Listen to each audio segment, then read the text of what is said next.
welcome. Ja, maar My name is weten. Cherie, and together with my colleagues, we have the pleasure of introducing our seals today. So the first seal that came out to meet you is Lucky. He is a Cape Fur seal, and he came in as a very young puppy. Ja, nee, my with a niggie, great want my white niggie het my sharp gevra, bite. jy So we all sien. thought he was very Toe sê ek, lucky wag, to ek be gaan net alive goeies today. uit en dan gaan ek maar terug laat weet. So, would you like to say hello, Lucky? Yes. Okay. Hoorie so, ons is hier by die museum.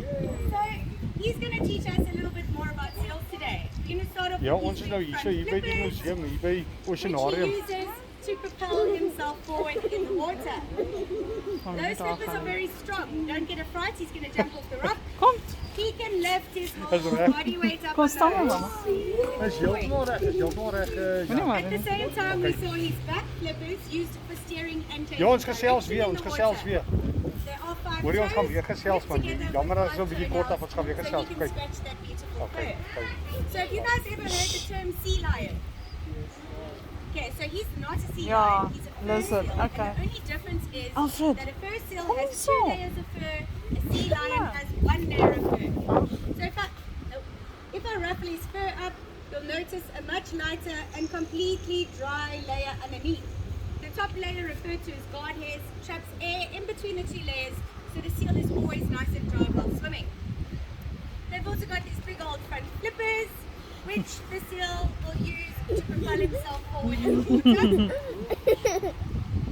and an incredibly flexible neck. So he's a mammal. He has the same amount of bones as all mammals do, but his are longer and a lot more flexible. So that comes in handy when he's hunting. He can make nice sharp turns to catch his fish, but also very importantly to escape his predators. Lucky knows all about the great white shark, and using that flexible neck, he managed to get away from the shark. Another function of that neck though is to break his fish up. He's going to give you all a big smile, and you'll see he only has a mouthful of canine teeth. Now canine teeth are used for biting and grabbing, no chewing whatsoever. So if there's a fish which is too big to swallow whole, he'll use this flexible neck to throw it around and break it up into smaller, more manageable pieces. Now when I train my seals, I use a method known as positive reinforcement through operant conditioning. Very big words just to say repetition and reward. So if he gets something right, he gets a tasty piece of fish for it. And if he doesn't, then I just ignore it. I simply ask for the behavior again. If he still refuses to present the behavior, I'll ask him for something I know he will always give me. I reward him for that, and it kind of scrambles the brain, and he's quite happy to do the next thing. So all of his behaviors are both on a spoken word and a hand cue.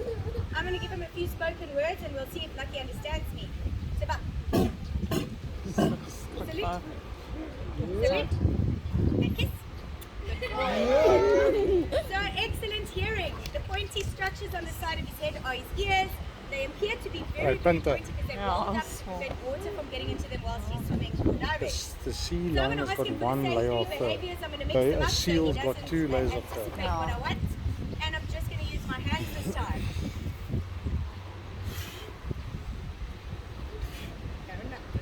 Thank you. Okay, so excellent eyesight as well.